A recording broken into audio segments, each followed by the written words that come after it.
এই লিমিটেড রিসোর্সটাকে আমরা কিভাবে ইউটিলাইজ করতে পারি? আমাদের তো পপুলেশন অনেক। হোল ওয়ার্লড এ পপুলেশন অনেক।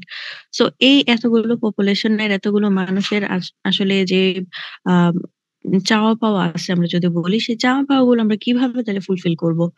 সেটা নিয়ে যে স্টাডি করা হয় তাকে আমরা হচ্ছে এই ভাষায় ইকোনমিক্স বলি। তো এজন্য এখানে তোমরা আসলে যে ডেফিনিশনটা দেখতে পাচ্ছ বা কথাগুলো দেখতে পাচ্ছ, সেটাই হচ্ছে বলা হয়েছে। এটা হচ্ছে সায়েন্সেরই একটা অংশ, যেটা হচ্ছে আমার এভেইলেবল যে রিসোর্স গুলো আছে, আ ওই রিসোর্স গুলোকে কিভাবে ইউটিলাইজ করলে, কিভাবে অ্যালোকেট করলে, কিভাবে ব্যবহার করলে আমার যে মানুষ আছে, ওয়ার্লড এ যে পিপল আছে তাদের যে নিডস অ্যান্ড ওয়ান্টস আছে সেগুলো ফুলফিল হবে, সেটা নিয়ে স্টাডি করতে যদি যাই তখন আমরা তাকে ইকোনমিক্স বলি। তো তারপরে বলা হয়েছে যে আমরা হচ্ছে ইকোনমিক্স কেন স্টাডি করব? এটা হচ্ছে আসলে দরকারটা কি? সবার ১ম এ যদি আমরা বলি টু অ্যাচিভ সোশ্যাল চেঞ্জ। হুম? আ সোশ্যাল চেঞ্জটা অ্যাচিভ করার জন্য ইকোনমিক স্টাডি আমাদের করতে হয়। যেমন হচ্ছে আ বিভিন্ন আ সোশ্যাল প্রবলেম হয়ে থাকে। বিভিন্ন হচ্ছে আ আ অর্থনৈতিক বিভিন্ন ইস্যু গুলো থাকে। আ যেগুলো এরাইজ হইলে আমার হচ্ছে ইনস্ট্যান্ট ডিসিশন নিতে হয়। তো অর্থনীতির ব্যাপারগুলো যদি আমরা না জানি, যেমন আমরা যদি বলি যে কোন সময় যোগান বাড়ে, কোন সময় যোগান কমে, সাপ্লাই কখন সাপ্লাই আর ডিমান্ড কিভাবে হচ্ছে কাজ করে। এগুলো হচ্ছে নরমাল এনালাইসিস এর বিষয়। কারণ এগুলো কি আমরা হচ্ছে ছোটবেলা থেকেই শুনতে বা এক্সপেরিয়েন্স এর মাধ্যমে এগুলো জানতে পেরেছি। তো সেটার কারণেও তোমার হচ্ছে ইকোনমিক স্টাডি করা প্রয়োজন। কারণ কি সমাজে কোন চেঞ্জটা হইতেছে, কিভাবে হচ্ছে কোন ইকোনমিক এর কোন ইস্যুটা ইমপ্যাক্ট ফেলতেছে এই চেঞ্জ এর উপরে, সেটা তুমি যদি ইকোনমিক হালকা একটু স্টাডি করো তাহলেই তুমি জানতে পারবে যে আসলে ও আচ্ছা, ইকোনমিক্স এর এই ফ্যাক্টরটা বা এই জিনিসটা আসলে এখানে আমার প্রভাবিত করতেছে। তো আরো হতে পারে যে যারা ইন্টারেস্ট, যে ইকোনমিক ইস্যুটা আসলে আমাকে অনেক বেশি প্রভাবিত করে বা আমি এটাতে ইন্টারেস্ট ফিল করি, আরো এই সম্পর্কে জানতে চাই। তখন কি করি আমরা ওই ব্যাপারে আরো বিশদ গবেষণা করি বা পড়াশোনা করি বা হচ্ছে আ ওই ওই টপিকে আসলে নিজেকে ইনভলভ করতে চাই আজীবন। এরকম যদি কোনো ব্যাপার হয়ে থাকে, তখনও আসলে আমরা এটা নিয়ে স্টাডি করি। যেটাকে হচ্ছে বলা হয়েছে তুমি যদি আ নিজের ক্যারিয়ার ডেভেলপ করতে চাও এই ফিল্ডে, তখন আসলে মানুষ ইকোনমিক্স পড়ে। আর লাস্ট হচ্ছে টু বি অ্যান ইকোনমিস্ট। কারণ হচ্ছে ইকোনমিস্ট যারা আছে তারা আ আমার একটা দেশ বা হচ্ছে হোল ওয়ার্লড এর ইকোনমি নিয়ে স্টাডি করে এবং হচ্ছে কিভাবে কাজ করলে কোন ইস্যু গুলো নিয়ে আসলে যদি পদক্ষেপ নেওয়া হয়, দেশের ইকোনমি আরো বেশি এগিয়ে যাবে। এজন্যই হচ্ছে ইকোনমিস্টদের একটু প্রায়োরিটি বেশি থাকে। কারণ হচ্ছে একটা দেশের অর্থনীতি আ সবচেয়ে বড় রোল প্লে করে ওই দেশটাকে পুরা পৃথিবীর মধ্যে একটা স্থান তৈরি করে দিতে। তো কেউ যদি ইকোনমিস্ট হতে চায় তখন ইকোনমিক্স পড়ে। এখানে যে টপিকটা সেটা হচ্ছে তাই বলা হয়েছে যে মানুষ হচ্ছে ইকোনমিক্স এর প্রতি আকর্ষিত হয় কেন? কখন এটার দরকার আছে? এই কোয়েশ্চেন এর অ্যান্সার দিতে যেয়ে এটা চলে এসেছে। তারপরে এখানে একটা ডেফিনিশন আসছে স্ক্যারসিটি আসলে বলতে আমরা কি বুঝি? স্কারসিটি কথাটা আসছে কোত্থেকে? আমার হচ্ছে স্কারসিটি কথাটা আসছে ওই যে বললাম না লিমিটেড রিসোর্সেস, সেখান থেকেই আসলে এই টার্মটা চলে আসে। কারণ হচ্ছে কি মানুষের চাওয়া পাওয়ার শেষ নাই। বাট হচ্ছে আমাদের রিসোর্স অনেক কম। তো সেই লিমিটেড রিসোর্স যখন থাকে তখন হচ্ছে আমরা উম ওই রিসোর্সটা কতটুকু আম অ্যামাউন্ট এ আছে সেটা একটা বুঝানোর আ কি বলবো এটাকে, উম সেটা বোঝানোর জন্যও আসলে এই টার্মটা ইউজ করা হয়। যে আমার এখানে হচ্ছে যেহেতু রিসোর্স অনেক কম আছে এবং হচ্ছে আমার ফুলফিল করতে হবে মানুষের চাহিদা। তো সেই ক্ষেত্রে আমার হচ্ছে আ দেখতে হবে যে কোন জিনিসটা কম আছে। এটার অভাব কতটুকু আছে। এক ক্ষেত্রে এটাকে আমরা বলতে পারি অভাব, যে আমার যদি হোল ওয়ার্লড চালাইতে আমার যেই হোল ওয়ার্লড না বলে এত বড় না, যে যদি বলি আমাদের দেশ। আমাদের দেশে যে আ যতটুকু গ্যাস মজুদ আছে সে গ্যাস আমরা আ বাংলাদেশের জনসংখ্যা যতজন আছি ততজন আসলে সমানভাবে ইউজ করতে পারবো কিনা? পারবো? সেটা তো সম্ভব না। সমানভাবে ইউজ করা পসিবল না। কারণ অলরেডি আমাদের দেশে এটার স্কারসিটি আছে। মানে এটার হচ্ছে একটু স্বল্পতা আছে। যার কারণে আমরা কি করি? এটা হচ্ছে মানুষ যেন প্রপারলি পায় ওরকমভাবে এইখান থেকে নাইলে ওখান থেকে কোন না কোনভাবে একটা ব্যবস্থা করে আমার চালানো হইতেছে। তো এই ব্যাপারটাকে আসলে স্ক্যারসিটি বলে, যে মানুষের চাহিদার তুলনায় যখন কোন জিনিস একটু কম থাকে, অল্প থাকে, তখন আমরা তাকে স্ক্যারসিটি বলতে পারি।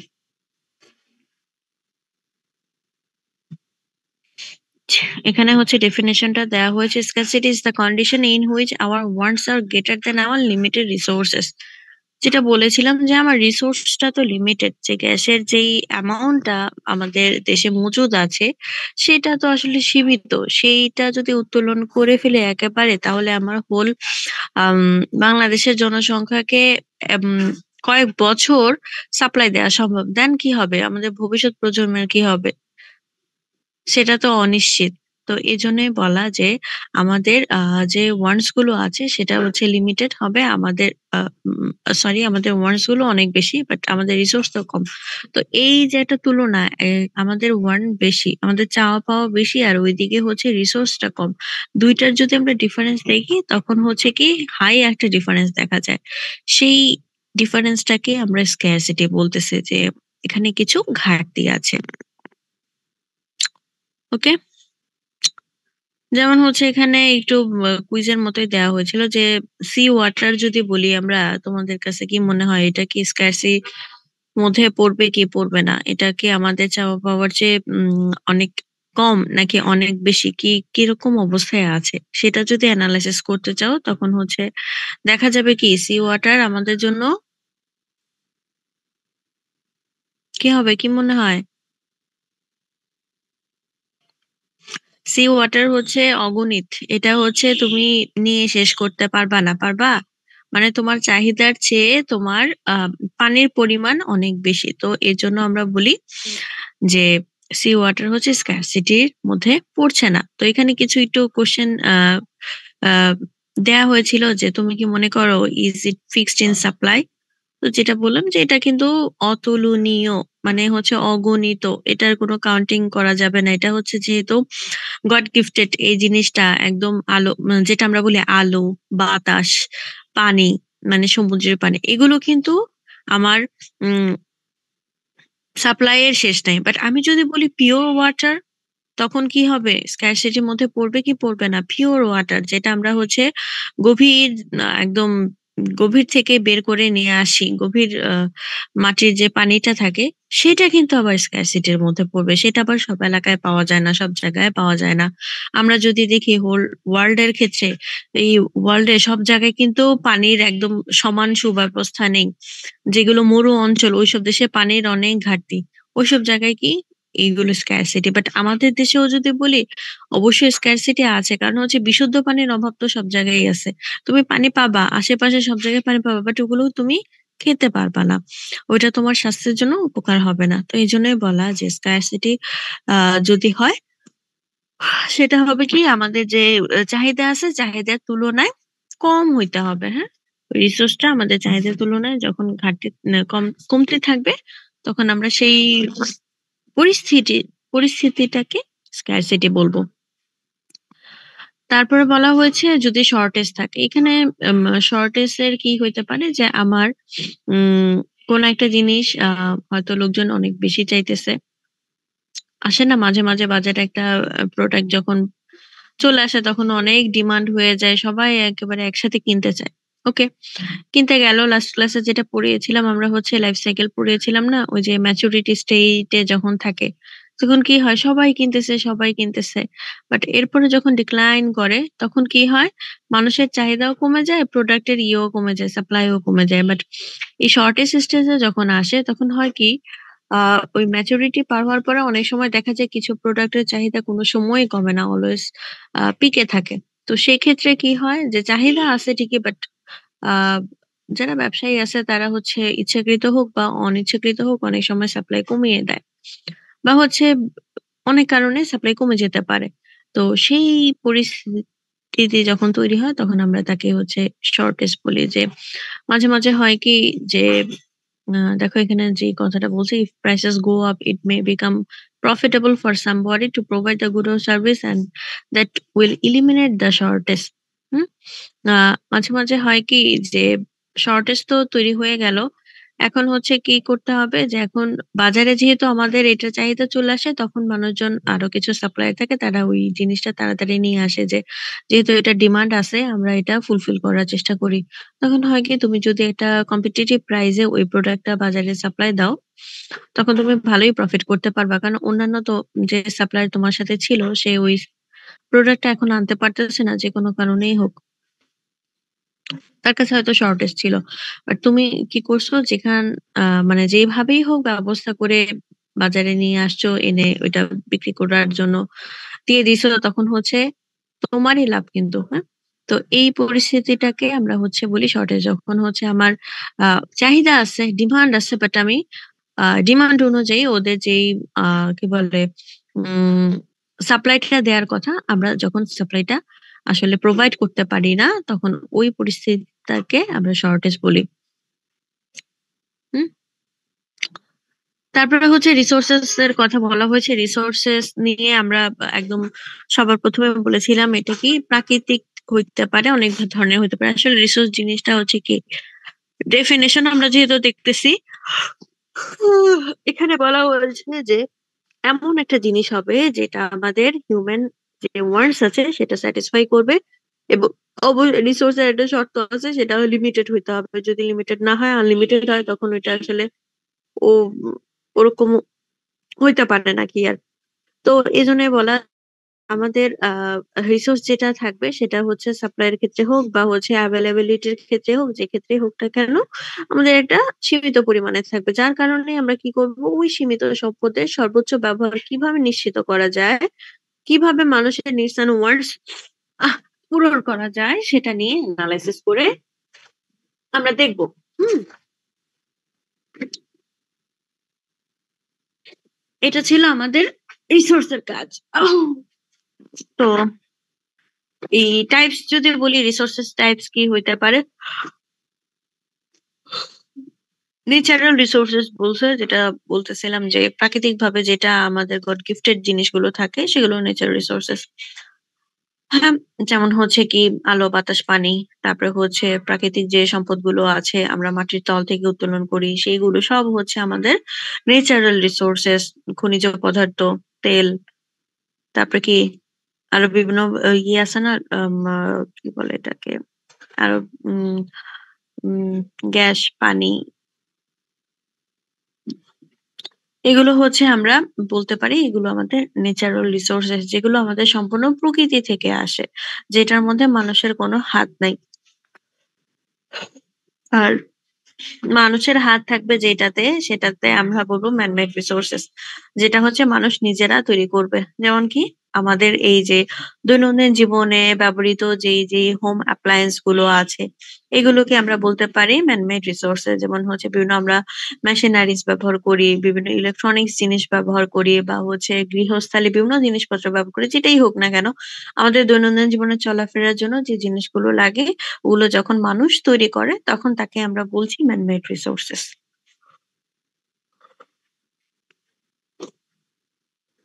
আর এটা বলা হয়েছে হিউম্যান রিসোর্সেস ক্লাসিফাই করা হয়েছে। হিউম্যান রিসোর্স কোনটা বলবো আমরা, আমাদের মানুষ কায়িক শ্রম করে বা হচ্ছে আহ বুদ্ধি দিয়ে যে কাজগুলো করে, তখন মানুষ একটা রিসোর্সে পরিণত হয়ে যায়।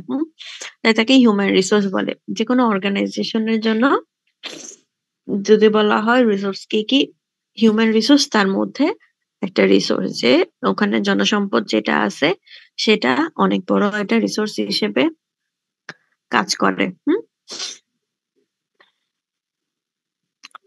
ওকে, দেন হচ্ছে নেক্সট যে ডেফিনেশন সেটা হচ্ছে ওয়েলথ এর ডেফিনেশন। আমরা যদি বলি ওয়েলথ এর বাংলা যদি বলা হয় যে সম্পত্তি কাকে বলবো, তো আমার ওয়েলথ এর ডেফিনেশন হইতে গেলে এখানে হচ্ছে ৪টা পয়েন্ট অবশ্যই থাকতে হবে। সবার কথা হচ্ছে অল ম্যাটেরিয়াল থিংস।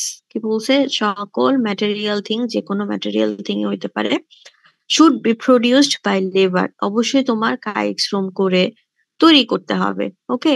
মানে তোমার পরিশ্রম দিয়ে, কষ্ট দিয়ে তোমার ওই প্রোডাক্টটা বানাইতে হবে। কেন?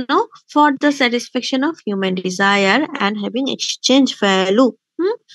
কি বলেছে? অবশ্যই এটা একটা ম্যাটেরিয়াল থিং হইতে হবে। এটা কোনো ন্যাচারাল থিং হবে না। ম্যাটেরিয়াল থিং যেটা মানুষ তৈরি করবে তার পরিশ্রম দিয়ে এবং হচ্ছে তৈরি করার উদ্দেশ্যটা কি? যেন অন্য মানুষের আমাদের যেই ডিজায়ার গুলো আছে, ডিজায়ার বলতে নিড এবং ওয়ান্টস যেগুলো আছে সেগুলো যেন ফুলফিল করতে পারে এবং মানুষের নিড এবং ওয়ান্ট যে ফুলফিল করবে সেইটা ফুলফিল করার জন্য একটা এক্সচেঞ্জ ভ্যালু থাকবে। হ্যাঁ, এই এক্সচেঞ্জ ভ্যালু মানে তুমি যে প্রোডাক্টটা কিনবা বা হচ্ছে বিক্রি করবা, নিশ্চয়ই কোনো একটা কিছুর বিনিময়ে আমরা প্রোডাক্ট কেনা বেচা করি, ওই মিডিয়াটা কি হইতে পারে, ওরকম একটা মিডিয়া থাকবে। এই জিনিসগুলোকে আমরা বলি ওয়েলথ। মানে ওয়েলথের ডেফিনেশন হইতে গেলে এই চারটা অবশ্যই পয়েন্ট থাকতে হবে, একটু খেয়াল রেখো। এটা মানে পরীক্ষায় আসার মতো একটা কোশ্চেন যে আসে বেশিরভাগই, যে ওয়েলথ কাকে বলে এবং এটার ক্যারেক্টারিস্টিক কি কি। তো ক্যারেক্টারিস্টিকটা মনে রাখার পয়েন্ট আমি ডেফিনেশনে বলে দিয়েছি যে আমার অবশ্যই এটা কি হইতে হবে, ম্যাটেরিয়াল থিং হইতে হবে। আমরা এখানে ওয়েলথের যে ডেফিনেশন পড়তেছি সেটা কিন্তু ইকোনমিক্স এর ভাষায়। হ্যাঁ, নর্মাল আমরা যদি দেখি আহ সেইভাবে বিবেচনা করলে তখন এটা হবে না, আমাদের এটা হবে ইকোনমিক্স এর ভাষায়। ওয়েলথ কাকে বলতেছি? সবার প্রথমে বলেছে wealth is a material thing. তার মানে কি এটা হচ্ছে অবশ্যই একটা ম্যাটেরিয়াল থিং হইতে হবে, যেটা আমি ধরতে পারবো, ছুতে পারবো, অনুভব করতে পারবো, এরকম একটা কিছু। বাট যেগুলো আমরা পারবো না সেগুলোকে আমরা বলবো না। যেমন বলা হয়েছে বিভিন্ন হিউম্যান স্কিলস, মেন্টাল স্কিলস, এগুলোকে আমরা বলতে পারি না এটা ম্যাটেরিয়াল, কারণ এটা কি, স্কিলস গুলো আমরা কখনো চোখে দেখতে পারি না বা হচ্ছে আহ হোল্ড করতে পারি না। তো এই জন্য ইকোনমিক্স এর ভাষায় এই হিউম্যান স্কিলস কে আমরা হচ্ছে ওয়েলথ বলবো না। ওকে? মানে তোমার যদি ওয়েলথ হইতে হয় অবশ্যই চারটা পয়েন্টের চারটাই একটা প্রোডাক্টের মধ্যে বা হচ্ছে এটা কিছুর মধ্যে অবশ্যই থাকতে হবে, এরকম কিছু যেন থাকে। আর যদি কিছু বাদ পড়ে তখন হচ্ছে সেটা আবার এটার আন্ডারে পড়ে না, ডেফিনেশনের আন্ডারে পড়ে না। এবং বলা হয়েছে এটা তুমি কি করবা?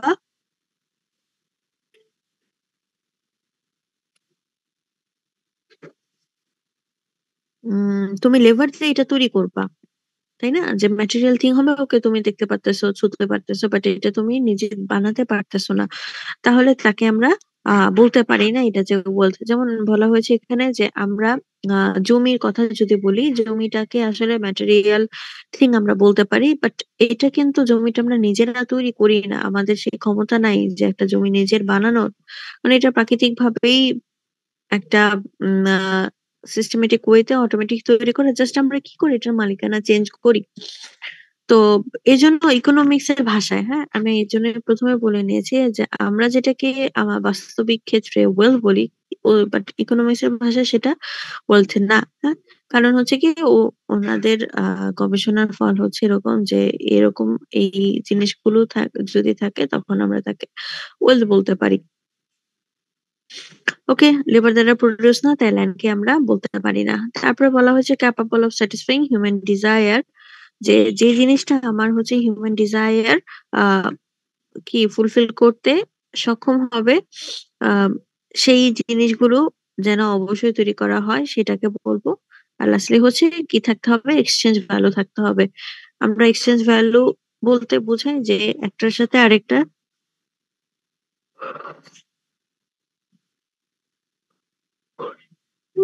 আলহামদুলিল্লাহ, আল্লাহু আকবার। হুম, আচ্ছা, কি বলেছে এটার হচ্ছে অবশ্যই আমার কি থাকতে হবে, এক্সচেঞ্জ ভ্যালু থাকতে হবে। যদি এক্সচেঞ্জ ভ্যালু থাকে তখন আমরা তাকে ওয়েলথ বলতে পারি। আচ্ছা, এখানে বলছে money is not wealth, it is a medium of exchange whereby wealth can be acquired। আচ্ছা, এখানে হচ্ছে মানিকে ওয়েলথ বলা যাচ্ছে না, কারণ কি আমরা এটার মাধ্যমে, হ্যাঁ, এই জিনিসটা কি করি, এটা দিয়ে একটা প্রোডাক্ট কিনি, তাই হচ্ছে এটা জাস্ট একটা মিডিয়া হিসেবে কাজ করে। দেখো, টাকা আমাদের ঘরে যদি মজুদ থাকে আমরা বলি আমরা অনেক সম্পত্তির মালিক, অনেক টাকার মালিক, বাট তুমি টাকাটা ঘরে রাখছো, কোনো কারণে যদি ইঁদুর ওই টাকাটা খেয়ে ফেলে তখন তুমি কি করবা? কেটে ফেলো, ওই নষ্ট টাকাটার কোনো ভ্যালু আছে? ভ্যালু নাই। এজন্যই বলা যে আমাদের যদি বলি মানি হচ্ছে ওয়েলথ, এটা হচ্ছে একটা কি বলবো, আক্ষরিক অর্থে বলা যায় মানি হচ্ছে ওয়েলথ, বাট অ্যাকচুয়ালি যদি আমরা ইকোনমিক্স এর পার্সপেক্টিভ চিন্তা করি, এটা হচ্ছে জাস্ট একটা মিডিয়া। এটার মাধ্যমে আমরা ওয়েলথ গেইন করি, কোন একটা প্রোডাক্ট কিনি অথবা কোন একটা প্রোডাক্ট দিই, এরকম। তো ওয়েলথ বলতে তাহলে কি বলতে পারি যে এরকম চারটা পয়েন্ট যদি থাকে, এই ক্ষেত্রে আমরা কি বলতে পারি, যে কোনো প্রোডাক্ট আমরা যা ইউজ করতেছি দেখো আমাদের ডেইলি লাইফে, সবগুলোই কিন্তু এই ইকোনমিকের যেই চারটা কন্ডিশন আছে, কন্ডিশন ফুলফিল করে। হুম? সেগুলোকে আমরা ওয়েল বলতে পারি। যে নর্মাল যদি বলি আমাদের উম আমরা যেহেতু কাপড় নিয়েই পড়ালেখা করি, সেটাই বলি এটা একটা ম্যাটেরিয়াল থিং এবং এটা তৈরি হয় আমাদের হচ্ছে গার্মেন্টস এর লোকদের হাতের সহযোগিতায়। তারপরে কি করি, এটা আমাদের হিউম্যান ডিজায়ার ফুলফিল করে, কারণ হচ্ছে আমাদের কাপড় পরতেই হবে সেটা শর্ত পূরণ করছে, এবং হচ্ছে কি, এবং আমরা যখন এই প্রোডাক্টটা কিনি, একটা কিছুর মাধ্যমে কিনি, এক্সচেঞ্জ ভ্যালু আছে তাই না, সেটার মাধ্যমে কিনি। তো এই জন্য আমরা এটাকে বলতে পারি। ওকে, এটা একটু ভালো করে পড়বা, এটা ছোট মতো একটা কোশ্চেনের জন্য ইম্পর্টেন্ট। তারপরে ইকোনমিক্স এর 3টা কোশ্চেন আছে, এটা তোমার অবশ্য প্রয়োজন নাই, এটা বাদ দাও। এটা অ্যানালাইসিস এর বিষয়, দরকার নেই। আচ্ছা, আমরা তারপরে হচ্ছে ইকোনমিক্স এর ক্লাসিফিকেশনে চলে যাই। এটা তোমরা অনেক অনেক পড়ে আসছো, এটার বোঝানোর কিছু নাই। এ পর্যন্ত দেখে আসছো যে আমরা ইকোনমিক্স কে 2টা ভাগে ভাগ করতে পারি, মাইক্রো আর ম্যাক্রো।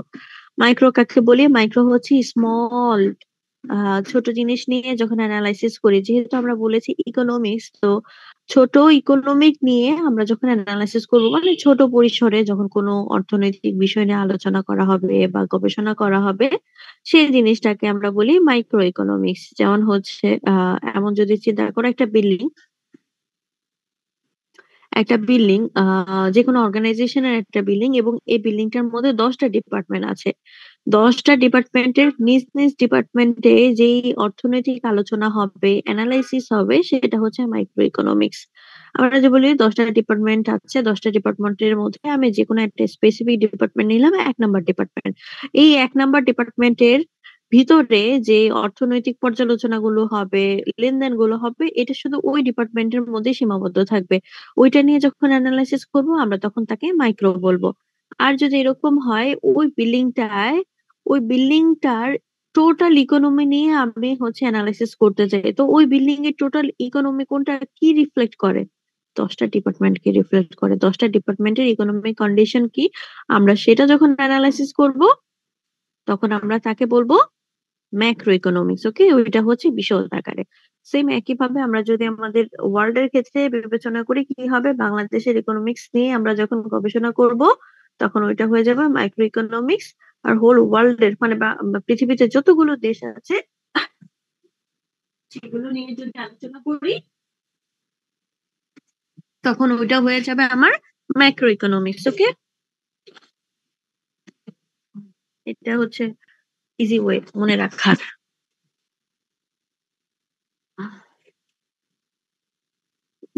তুলনাটা তো বলেই ফেলছি, মাইক্রো আর ম্যাক্রো ইকোনমিক্স এর আমার কি তুলনা হইতে পারে, এটা হচ্ছে ছোট স্কেলে হইতে পারে। যেমন হচ্ছে যদি আমরা এক্সাম্পল নিতে পারি, যেমন হচ্ছে কম্পিটিটিভ মার্কেট কি, লেবার মার্কেট কি, পার্সোনাল ডিসিশন মেকিং, সেগুলো হচ্ছে মাইক্রোতে পড়তেছে। আর হচ্ছে কি, কম্পিটিটিভ মার্কেট যদি বলি, আমার হচ্ছে দেশের ভিতরে কি কি আমরা ব্যবসা করতেছি না করতেছি, সেই মার্কেটের যদি কম্পিটিশন অ্যানালাইসিস করি। আর যখন আমরা দেশের বাইরে ন্যাশনাল লেভেলে করব, তখন কিন্তু সেটা আমার বড় লেভেলে চলে যাবে, ম্যাক্রোতে চলে যাবে। আমরা হচ্ছে ন্যাশনাল লেভেলে যখন ইকোনমিক গ্রোথ নিয়ে উম, কাজ করব, অথবা হচ্ছে আমার হচ্ছে একটা দেশের অর্থনীতি কোন পর্যায়ে আছে সেটা নিয়ে আমরা যখন অ্যানালাইসিস করব, তখন আমরা তাকে বলতেছি ম্যাক্রো।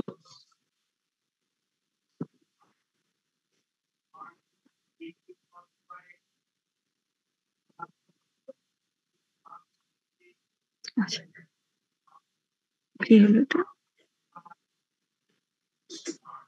ইকোনমিস্ট যারা আছে তারা ইকোনমি কিভাবে ব্যবহার করে, এখানে 2টা মেথডের কথা বলা হয়েছে, পজিটিভ আর নর্মেটিভ মেথড।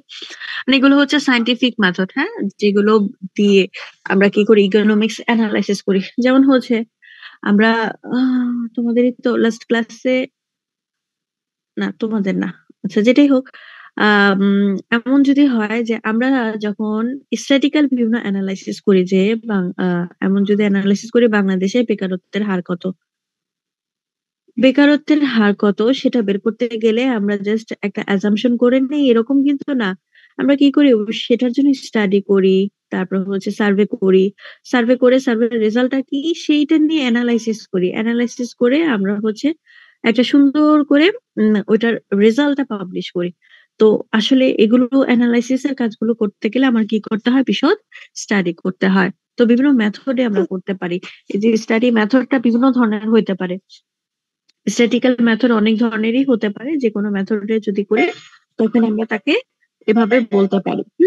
তো তাই হচ্ছে বলা যে আমরা যখন এই স্টাডি গুলো করতে পারি, যখন আমরা বিভিন্ন ফ্যাক্টের উপর ডিপেন্ড করে করি তখন আমরা তাকে পজিটিভ স্টেটমেন্ট বলি। খালা, দরজাটা একটু খোলেন। হুম, তখন আমরা তাকে পজিটিভ স্টেটমেন্ট বলি। আর নর্মেটিভ হচ্ছে যে আসলে আমরা ওই পরিস্থিতিতে কি করতে চাচ্ছি, হ্যাঁ, কিভাবে করব, ওগুলো নিয়ে যখন অ্যানালিসিস করি তখন আমরা বলি নর্মেটিভ স্টেটমেন্ট। হ্যাঁ,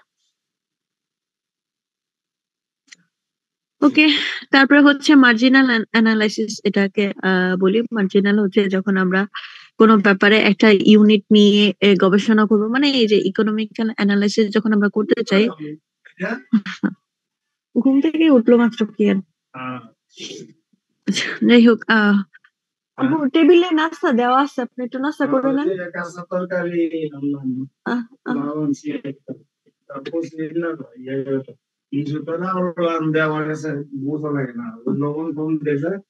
আচ্ছা ঠিক আছে, আমি ক্লাস নিতেছি তো, শেষ করে আসি। আচ্ছা, কি বলতেছিলাম জানি, মার্জিনাল অ্যানালাইসিস। মার্জিনাল অ্যানালাইসিস আমরা যখন করি আসলে তখন হচ্ছে এরকম হয়, আমরা মার্জিন বলতে মার্জিন বলতে নর্মালি কি বুঝি, যে একটা স্টেট থাকবে, একটা লিমিট থাকবে। হ্যাঁ, এই বক্সে আছে। হুম, কি বলতেছিলাম জানি, মার্জিনাল নিয়ে। হ্যাঁ, যে আমরা যখন একটা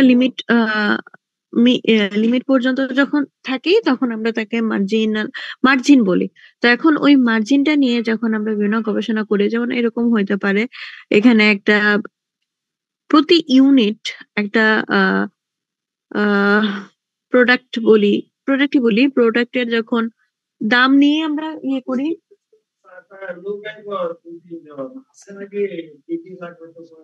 টুকটাক কিছু নিয়ে এসেন।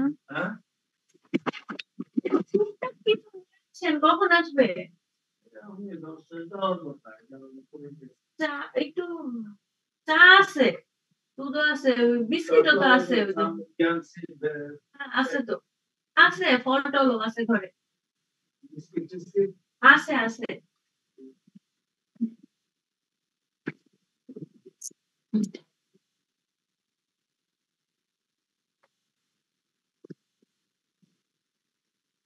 চলে গেলাম আবার।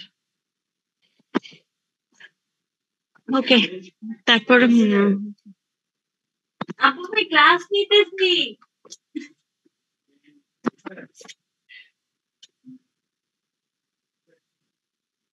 আচ্ছা, কি বলতেছিলাম, মার্জিন নিয়ে বলতেছিলাম।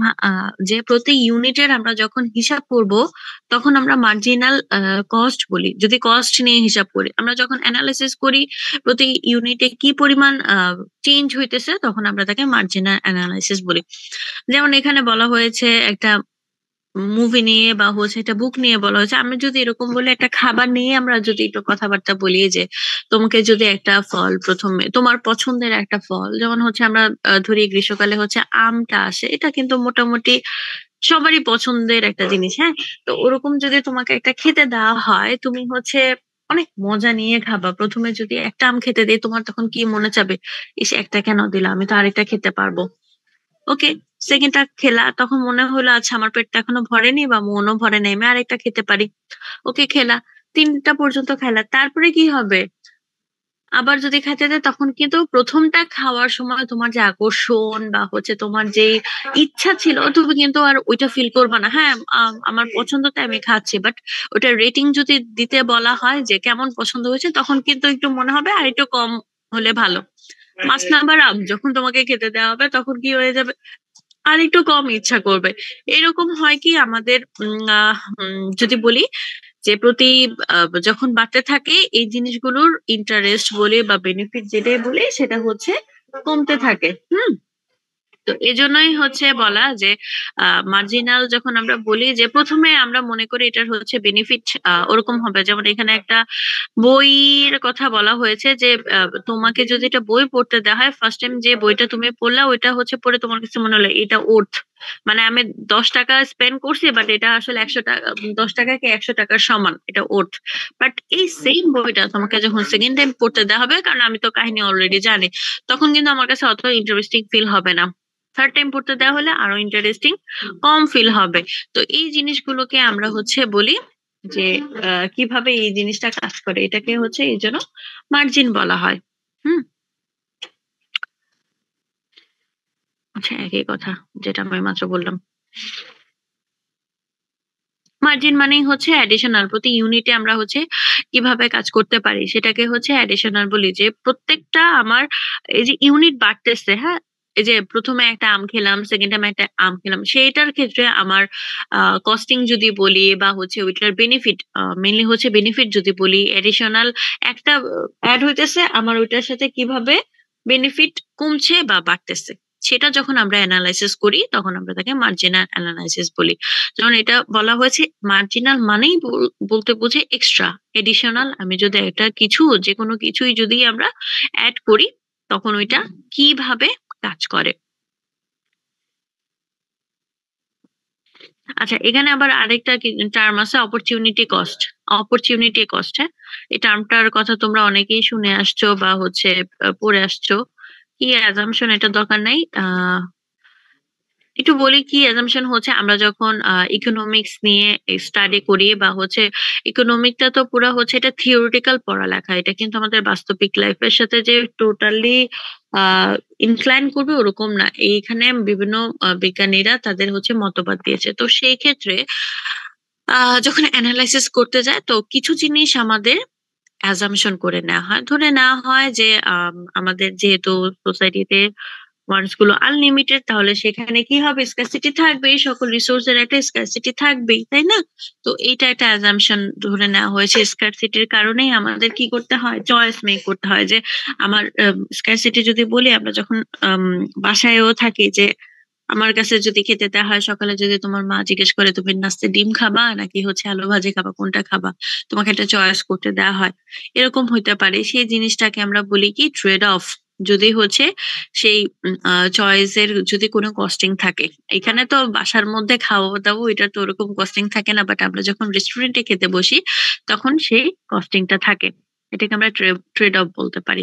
তো এই জিনিসগুলো অ্যাজাম্পশনের বিষয়। তারপরে এই যে marginal cost, marginal benefit, marginal analysis, এগুলো আমাদের করতে হয়। এগুলো হচ্ছে কি অ্যাজাম্পশনস, হ্যাঁ। আচ্ছা, এখানে লাস্টে একটা কথা বলছে যে real life situation can be explained, হ্যাঁ, এটার মাধ্যমে এক্সপ্লেন করা যায়, বাট আমরা কি করি, যেহেতু পড়াটাই সম্পূর্ণ হচ্ছে থিওরিটিক্যাল, সো এখানে আমরা চাই কি বিভিন্ন থিওরি, বিভিন্ন মডেল, গ্রাফস দিয়ে ওইটার আউটপুটটা কি বা আউটকামটা কি সেটার একটা পিকচার দেখানোর চেষ্টা করি। যেমন হচ্ছে একটু আগে যেটা বললাম যে আমার বাংলাদেশের যদি বেকারত্বের হার কত সেটা বের করার চেষ্টা করি, তো আমরা কিন্তু এটা পার্সেন্টেজ বলি, তো এটা কি আমরা একটা সংখ্যা দিয়ে বোঝানোর চেষ্টা করি। তো এটাই বলা হচ্ছে যে রিয়েল লাইফ সিচুয়েশনটাই কিন্তু, যে আনএমপ্লয়মেন্ট রেটটাকেই আমরা হচ্ছে একটা ম্যাথমেটিক্যাল একটা টার্ম যদি বলো সেটা দিয়ে রিপ্রেজেন্ট করার চেষ্টা করেছি। তো সেই জিনিসটা আসলে এখানে দেখা হয়। তারপর এখানে একটু প্রোডাকশনের ফ্যাক্টর বলেছে, আমরা যখন কোনো জিনিস প্রডিউস করি 4টা ফ্যাক্টর থাকে, এটাও একটু ইম্পর্টেন্ট করে নিও, ল্যান্ড, ক্যাপিটাল, লেবার আর হচ্ছে এন্টারপ্রেনিউর। যে আমরা যখন কোনো একটা প্রোডাক্ট তৈরি করতে যাই এই 4টা জিনিস অবশ্যই থাকা লাগে, কারণ হচ্ছে কি আমরা যখন যে জিনিসটা বানাবো সেটা বানানোর জন্য একটা প্লেস দরকার, সেই প্লেস ছাড়া আমরা মেশিনারিজ রাখতে পারবো না বা হচ্ছে কাজ করতে পারবো না, একটা জায়গা দরকার। এই জন্য ল্যান্ডের কথা বলা হয়েছে। এখন ল্যান্ডে তুমি কি করবা, প্রোডাক্ট তৈরি করতে গেলে বা যেকোনো একটা কাজ করতে গেলে, তুমি নতুন বিজনেস শুরু করতে যাও, তোমার হচ্ছে টাকা পয়সা লাগবে, মূলধন লাগবে। এই জন্য বলা হয়েছে এখানে আমার ক্যাপিটাল লাগবে। তুমি যদি একটা জমির মালিক হয়ে থাকো, তোমার কাছে কি নাই, ক্যাপিটাল নাই, তাহলে তুমি প্রোডাকশন শুরু করতে পারবে না। ওকে, জমি হইলো, তোমার মূলধন হইলো, তারপরে কি হইলো, এখন তোমার বিভিন্ন লেবার লাগবে, এই কাজ করানোর জন্য মানুষজন লাগবে। সেটার কথা বলা হয়েছে, অ্যান্ড কি, এন্টারপ্রেনুয়ার হিসেবে একজন থাকা লাগবে। যে এই তোমার সবকিছু আছে, টাকা আছে এবং জমি আছে, টাকা যদি স্পেন্ড করো তুমি লেবার অবশ্যই পাবা, বাট তোমার মাথার মধ্যে বিজনেস করার প্ল্যান নাই বা হচ্ছে ওরকম বুদ্ধি নাই, তাহলে হবে না। তো একটা এন্টারপ্রেনুয়ার মানে হওয়ার মতো, একজন এন্টারপ্রেনার হওয়ার মতো ওরকম একটা বুদ্ধি থাকা লাগবে। যদি থাকে দেন হচ্ছে তুমি প্রোডাকশনের কাজ করতে পারবে। এটা যে কোনো প্রোডাকশন হইতে পারে, যে কোনো বিজনেস হইতে পারে। ওকে, সবকিছুর ক্ষেত্রেই। হ্যাঁ, আমরা যদি অনলাইন বিজনেসে বলি, সেটাও কিন্তু এটার মধ্যেই পড়তেছে, কারণ হচ্ছে কি, ওইটা দেখা যায় না, বাট ওইটা ভার্চুয়াল। হ্যাঁ, অপরচুনিটি কস্ট নিয়ে বলতেছিলাম, ওই আমাদের মার্জিনাল অ্যানালাইসিস এর ক্ষেত্রে অপরচুনিটি কস্ট হচ্ছে একটা জিনিস তুমি কিনতে গেছো, আরেকটা জিনিস হয়তো পছন্দ হইলো, দুইটা জিনিসের মধ্যে কোনটা চুজ করবা, একটাকে ত্যাগ করেই তো আরেকটা নিবা। এটাকে আমরা বলি যে একটাকে গিভ আপ করে বা একটাকে বাদ দিয়ে আমরা যখন অল্টারনেটিভ আরেকটা কিছু নেই, সেই ব্যাপারটাকে আসলে বলা হচ্ছে অপরচুনিটি কস্ট। কারণ কি, একটাকে বাদ দিয়ে আমরা যখন আরেকটাকে নিব, নিশ্চয়ই ওইটার জন্য একটা মূল্য পরিশোধ করতে হয়। উহুম, উহুম, এটাকে এর জন্য কস্টিং বলতেছে। যেমন আমরা যদি বলি, ওই রেস্টুরেন্টে তুমি যে খেতে বসলা, খেতে বসে তোমার কাছে অপশন ছিল অনেকগুলো। তুমি চাইলে পরোটা খেতে পারতা, তুমি চাইলে নান খাইতে পারতা, তুমি চাইলে খিচুড়ি খাইতে পারতা, হয়তো ৩টা অপশন আছে। এখন তুমি কোনটা খাবা? এটা ডিপেন্ড করতেছে কিসের উপরে? তোমার পকেটে টাকার উপরে এবং তোমার ইচ্ছার উপরে। তুমি চাইলেই পরোটা খেতে পারো, চাইলেই তুমি খিচুড়ি খেতে পারো। এখন তুমি মনে করলে না, পরোটা খেলে আবার তো একটু পরে খিদা লেগে যাবে। আমি হচ্ছে যদি খিচুড়ি খাই, একেবারে আমার দুপুরের খাবারটা হয়ে গেল, বিকাল বেলায় খেয়ে নিলে হয়ে যাবে, মানে একবেলার খাবারের টাকাটা আমার বেঁচে গেল। তো তুমি খিচুড়ি চুজ করলা, চাইলে তো তুমি পরোটাও খেতে পারতা। তো পরোটার যেই কি বলবো, পরোটাকে চুজ করো নাই, চুজ করেছো খিচুড়িকে, তাহলে তখন ওইটা হবে অপরচুনিটি কস্ট, কারণ ওকে চুজ করেছো। আর যাকে তুমি চুজ করোনি, সেটা তোমার অপরচুনিটি লস্ট, মানে তোমার এটা সুযোগ ছিল চুজ করার, বাট তুমি করো নাই। তো আসলে আমরা হচ্ছে ইকোনমিক নিয়ে যখন বিভিন্ন অ্যানালাইসিস করি, এই অপরচুনিটি কস্ট নিয়েও আমরা মানে হিসাবে রাখি যে এটা, আমি যদি এই প্রোডাক্টটা কিনতাম বা এই প্রোডাক্টটা এত দামে কিনতাম, দাম নিয়েও হয়। হ্যাঁ, এত দামে যদি আমি কিনে রাখতাম বা হচ্ছে আহ, ভবিষ্যতে কিনবো, ওইটাও ধরে রাখলাম, তখন আমার কস্টিংটা কেমন হবে, হোল আমার অর্গানাইজেশনের ইকোনমিতে কেমন একটা ইম্প্যাক্ট ফেলবে, সেটাও আমরা ক্যালকুলেশন করে রাখতে পারি। তাই এগুলো জানতে হবে কি, আর এই কস্টিং গুলো কাকে বলে। তো এটা হিসাবের একটা সিস্টেম আছে, যে আমরা যদি পার ইউনিটের অপরচুনিটি কস্ট হিসাব করি, তখন কিভাবে করতে পারি। সিস্টেমটা হচ্ছে, কস্টিংটা কত, মানে প্রাইস কত, সেটা তুমি উপরে দিবা, এবং ইউনিট, কত ইউনিট প্রোডাক্ট কিনেছো বা যেটাই করো না কেন, সেটা নিচে দিলে আমার কস্টিংটা কত হইতে পারে সেটা পেয়ে যাবো। যেমন এখানে একটা শার্টের হিসাব দেওয়া আছে, যে 5টা শার্ট তুমি কিনতে চাও বা হচ্ছে তৈরি করতে চাও, সেটা তৈরি করতে, এখানে তৈরি করতে গেলে $50 খরচ হচ্ছে। তাহলে তোমার প্রতি শার্টে কত করে খরচ হইতেছে? $10 করে। তো এরকমই কি, আর যে আমরা যদি আহ, এখন সেম জিনিসই করতে যাই, তো আমরা যদি হ্যাট তৈরি করতে চাই, ওইটার বদলে আমি হ্যাট তৈরি করতে পারবো কিনা। দেখা যাচ্ছে একটা শার্ট তৈরি করতে যেখানে $10 লাগতেছে, ওই একটা শার্টের বদলে আমরা কি করতে পারি, 2টা হ্যাট তৈরি করতে পারি। তো এরকম, এই জন্যই বলা যে আমরা অপরচুনিটি কস্ট অ্যানালাইসিস করতে পারি, যে আমার যদি অপশন থাকে, আমি শার্ট তৈরি করব নাকি টুপি তৈরি করব নাকি প্যান্ট তৈরি করব, কোনটা তৈরি করব, কোনটাতে আমার লাভ হবে বেশি। তুমি অনেক কিছুই তৈরি করতে পারো, বাট হচ্ছে আরো মার্কেট অ্যানালাইসিস করতে হয়, কোনটা ডিমান্ড আছে বা কি আছে, সবকিছুই আমাদের দেখতে হয়, তাই না? এভাবে করতে পারি। জাস্ট উপরের যে ইকুয়েশনটা আছে, এটা একটু মনে রেখো, যে কস্টিংটা কত সেটা দিবা, divided by number of unit কত, তাহলে আমার হচ্ছে পার ইউনিটে কস্টিংটা কত সেটা বের হয়ে যাবে।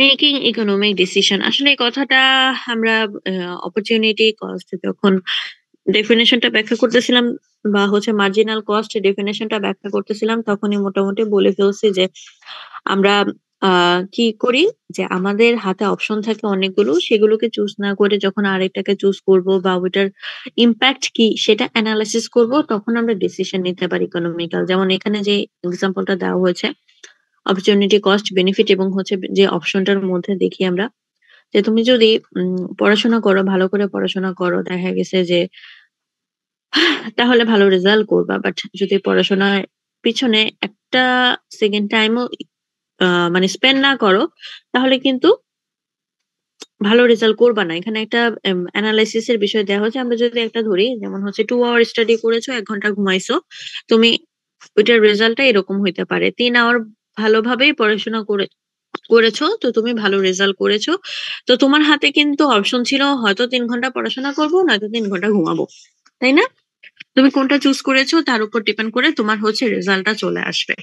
তো এখানে কিন্তু আরো অনেক কিছু আছে, শুধু পড়াশোনা করলেই যে তুমি ভালো রেজাল্ট করবা এটাও কিন্তু কোনো নাই, মানে গ্যারান্টি নাই। অনেক সময় দেখা যায় অনেকে অনেক পড়ে বাট তার আশানুরূপ রেজাল্ট আসে না। তাহলে এখানে আরেকটা ফ্যাক্টর কাজ করতেছে, কি আইকিউ, বা উম এক একজনের ক্যাপচার করার ক্ষমতা এক এক রকম। অনেকে পড়ে ঠিকই বাট মনে রাখতে পারে না, বা এক্সাক্ট টাইমে যে সেটা বহিঃপ্রকাশ করতে পারে না, তখন তো আর হয় না। তো এগুলোকে আমরা তখন বলবো যেটা করতে পারলাম, যেটা করতে পারলাম না, দুইটার তুলনা যদি করি, অল্টারনেটিভ কিছু যদি নেই, তখন আমরা তাকে অপরচুনিটি কস্ট বলবো।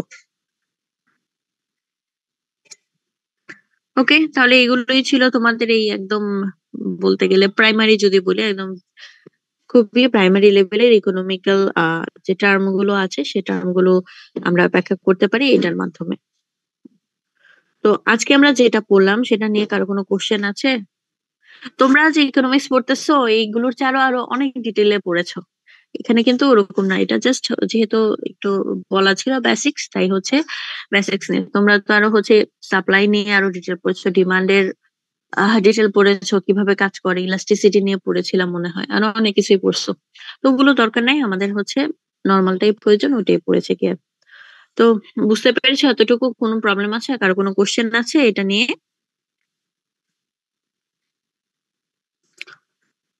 ওকে, তাহলে তোমাদের কোনো কোশ্চেন নাই।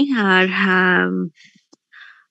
আরেকটা কথা বলি, কালকে ওই অনেকেই তো এক্সাম দিতে পারোনি, তো তাদের এক্সামটা আগামীকালকে নিতে যাচ্ছিলাম।